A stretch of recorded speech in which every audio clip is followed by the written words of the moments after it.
সফলতার জন্য জীবনের সবচেয়ে বড় তোমাদের পিছু টান আছে, তোমাদের পায়ে একটা শিকল লাগানো আছে। একবার একটা বাবা একটা ছেলে চিড়িয়াখানা গেল। চিড়িয়াখানা যাওয়ার পরে দেখলো একটা হাতি, বড় হাতি, তার পায়ে একটা শিকল লাগানো আছে।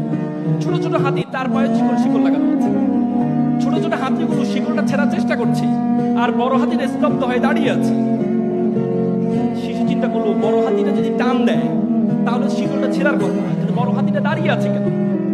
তখন বাবাকে জিজ্ঞেস করলো। বাবা বললো, তাহলে এক কাজ করি, কেয়ারটেকারকে একটু জিজ্ঞেস করি। পরে কেয়ারটেকারকে জিজ্ঞেস করা হয়, আচ্ছা বলুন তো, এই যে ছোট ছোট হাতিটা শিকলটা ছেড়ার চেষ্টা করছে, কিন্তু বড় হাতিটা স্তব্ধ হয়ে দাঁড়িয়ে আছে, বড়টা টান দিলে তো ছিঁড়ে যায়। তখন কেয়ারটেকার বললো, দেখেন, এই বড় বড় হাতিগুলো যখন ছোট ছিল তার পায়ে শিকলটা লাগানো হয়েছিল, তখন সে এই ছোট ছোট হাতির মতো চেষ্টা করেছিল ছেড়ার জন্য, তখন সে পারেনি। তার মাথার মধ্যে সেট হয়ে আছে, তখন যেহেতু পারিনি, এখন আমার দ্বারা আর পারা সম্ভব না, সম্ভব না, সম্ভব না। তোমাদের মাথার মধ্যে সে শিকল লাগানো আছে যে তোমার বড় বোন চেষ্টা করেছে বড় জায়গা অক্সফোর্ডে যাওয়ার, বড় বোন চেষ্টা করেছে ঢাকা বিশ্ববিদ্যালয়ের শিক্ষক হওয়ার, বড় বোন চেষ্টা করেছে বিসিএস ক্যাডার হওয়ার, সে হতে পারেনি। সুতরাং তুমিও পারবা না, তোমার মাথার মধ্যে সেট হয়ে আছে, সেটা থেকে বের হয়ে আসতে হবে। পরিশ্রমের কোনো বিকল্প নেই। মনে রাখবা, পরিশ্রম তার পারিশ্রমিককে কখনো খালি হাতে ফেরায় না, কখনো না, কখনো না। তুমি পরিশ্রম কর, পৃথিবীর সবচেয়ে বড় সংজ্ঞা। পরিশ্রমের কোনো বিকল্প নেই, পরিশ্রমের কোনো বিকল্প নেই। একটা এক্সাম্পল তোমাদেরকে দিই। একবার একটা অঞ্চলে তারা চিন্তা করে একটা মন্দির বানাবে। তো মন্দিরের জন্য কি লাগে? মূর্তি লাগে। তো তারা চিন্তা করলো একটা মূর্তি বানাবে। তো মূর্তির জন্য কি লাগবে? পাথর লাগবে। তো তারা চিন্তা করলো একটা পাথর কোথা থেকে পাওয়া যায়? সুন্দর পাশের গ্রামে একটা পাথর আছে, সুন্দর পাথর, সাদা পাথর, চমৎকার পাথর। তখন তারা গেল পাথরকে অফার করতে, যে পাথর সাহেব আপনাকে একটু লাগবে। বলছে, আমাকে লাগবে, আমাকে নিয়ে কি করবা? বলছে, আপনাকে নিয়ে আমরা একটু 6 মাস একটু কাটবো, কষবো, বাঁচবো, এরপর আপনাকে মূর্তি বানাবো, মন্দিরে রাখবো, সবাই এসে আপনাকে সেলুট করবে, প্রণাম করবে, সালাম করবে। 6 মাস না, এ কষ্ট আমাকে কষ্ট ছাড়া যদি কোনো কাজ থাকে সেটা বলো। বলছে, না, আপনাকে তো এইভাবে রাখলে তো কেউ সালাম করবে না। তখন অবহেলিত একটা পাথর ছিল পাশে, কালো পাথর। সে বলে, স্যার আমাকে নিয়ে যান, 6 মাস না, 1 বছর ধরে আমাকে কাটেন, বসেন, মাজেন, কোনো সমস্যা নেই। পরবর্তীতে এই কালো পাথরটাকে নিয়ে যাওয়া হয়। নিয়ে যাওয়ার পর 10 জন মিলে তাকে কেটে ঘষে কাটাকাটি শুরু করলো। 10 মাস ধরে কাটছে। কাটার পর তাকে মূর্তির অবয়ব বানালো। অবয়ব বানার পর মন্দিরে রাখলো। দেখা যায় সবাই এসে তাকে প্রণাম করছে, সালাম করছে, নারিকেলে পানি ঢালে। দেখলো তো বিশাল লাইন পড়ে গেছে নারিকেলে পানি। তারা চিন্তা করলো, এই যে প্রত্যেকের হাতে একটা নারিকেল যদি আমার দেয়ালে ভাঙে তাহলে আমার দেয়াল তো ফেটে যাবে। তখন তারা কি চিন্তা করলো, ওই পাথরটাকে একটা অফার দিয়ে দেখি, এখানে কাটা ঘষার কোনো কাজ নেই। তখন গেল সাদা পাথর সাহেব, আপনার একটা চমৎকার কাজ পেয়েছি। বলে, কি কাজ? বলছে, আপনাকে কাটবে না, ঘষবে না, মাজবে না, কিচ্ছু করবে না, শুধু নারিকেল ভাঙবে। চমৎকার। 6 মাস না, 6 মাসও লাগবে, এখন থেকে কাজ শুরু। আপনার এখন থেকে আপনার কাজ শুরু, রেডিমেড কাজ। ভালো কথা। পরে তাকে নেওয়া হয়, প্রত্যেকে সে নারিকেল ভাঙে। আবার জুতোর পিতি খুলে গেলে তার পায়ে উপরে জুতা রাখে, পিতিটা লাগায়, আসতে যাইতে লাথি মারে, পায়ের মধ্যে কোনো কাদা লাগলে তার পাথর দিয়ে তাকে মোছে, আর নারিকেলটা নিয়ে ওই যে মূর্তি, কালো মূর্তির উপর ঢালে। সবাই এসে প্রণাম করছে, সালাম করছে। সাদা পাথর ঘিরিবে না, তুই চিনি সবচেয়ে অবহেলিত পাথর, তোর সাথে কেউ সেলফি তুলতো না, আমার সাথে সবসময় মানুষ সেলফি তুলত, আর আজকে মানুষ তোকে প্রণাম করছে, তোকে সালাম করছে, আর আমাকে আসতে যেতে লাথি মারছে। তখন কালো পাথর বললো, তুমি তো দেখেছো আমাকে সম্মান করাটা, না আমাকে যখন কাটা হয়েছে, ঘষা হয়েছে, মাজা হয়েছে, 10 জন মিলে 4 দিক থেকে আমার উপর আঘাত করা হয়েছে, তখন আমি সহ্য করেছি বলেই আজকে মানুষ আমাকে প্রণাম করছে, সালাম করছে।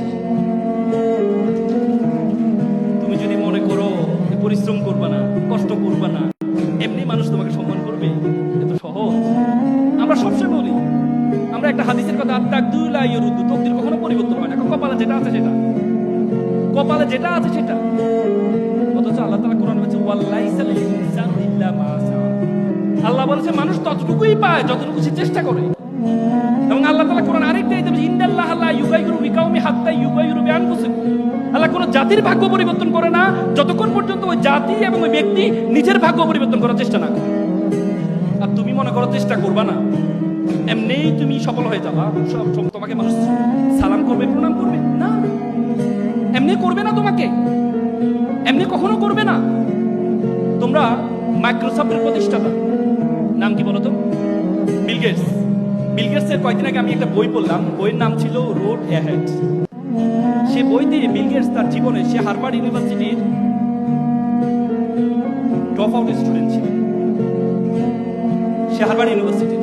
সে তার বইয়ে একটা গল্প লিখেছে। তার মা ছিল Mary Maxwell Gates. Mary Maxwell ছোটবেলা তাকে 3টি পরামর্শ দিয়েছে, বলছে বাবা তোমাকে বড় হতে 3টি কাজ তোমাকে করতে হবে। কি কাজ?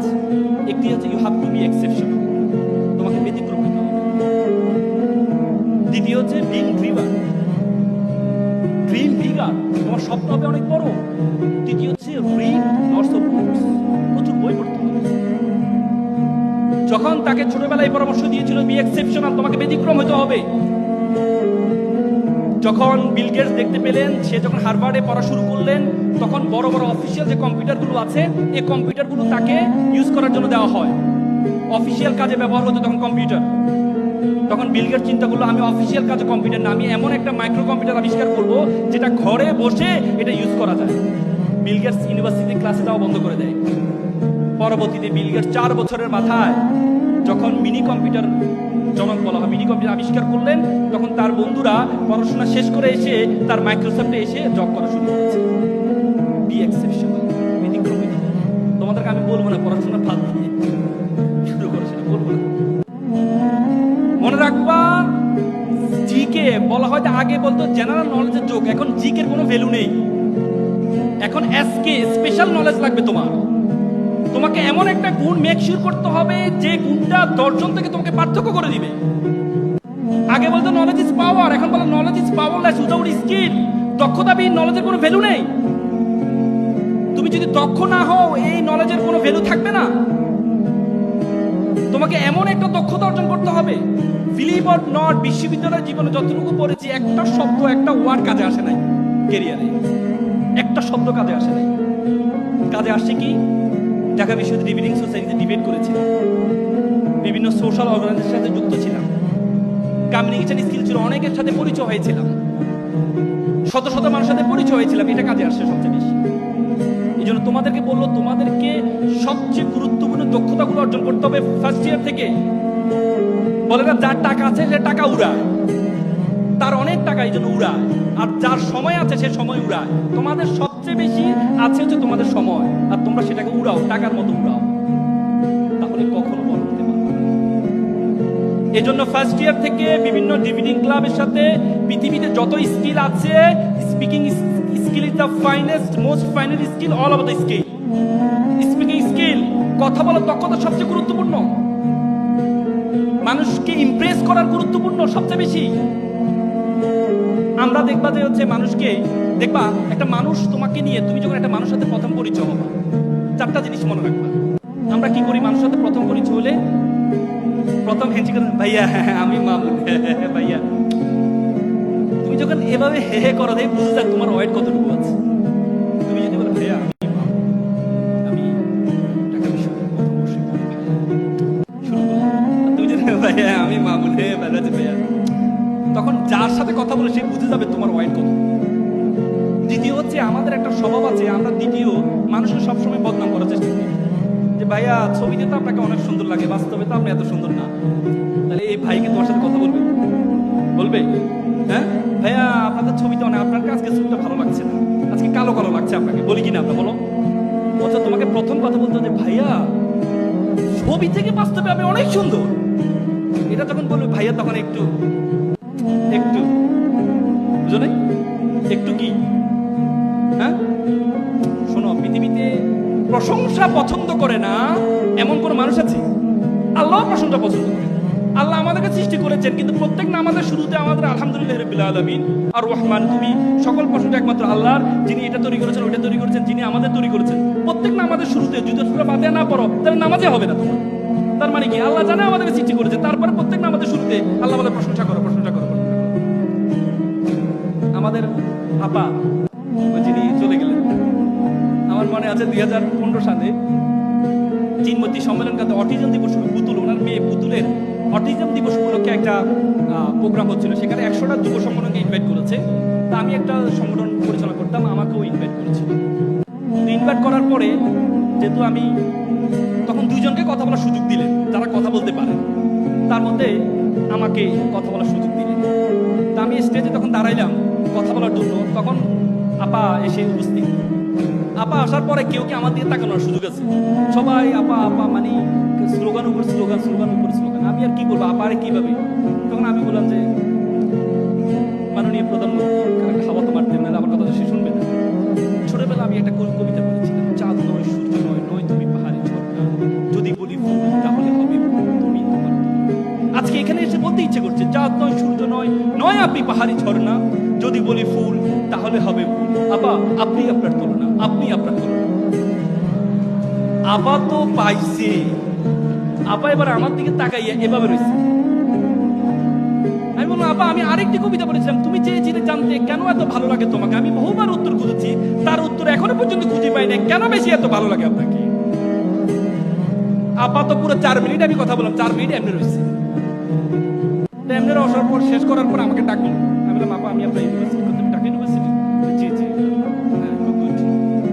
আমি যদি পলিটিক্স করতাম, ওই ছবিটা উনি যে আমার মাথায় হাত ধরে ছবিটা দিয়ে আপার সবচেয়ে আস্থাভাজন এই সেই বলে কি অবস্থা হইতো বলেন তো? ওই সময় অবস্থা হইতো, আর এখন কি অবস্থা হইতো? Corona has been good. তখন কি হইতো আর এখন কি হইতো? যাক, কপাল বাঁচাই।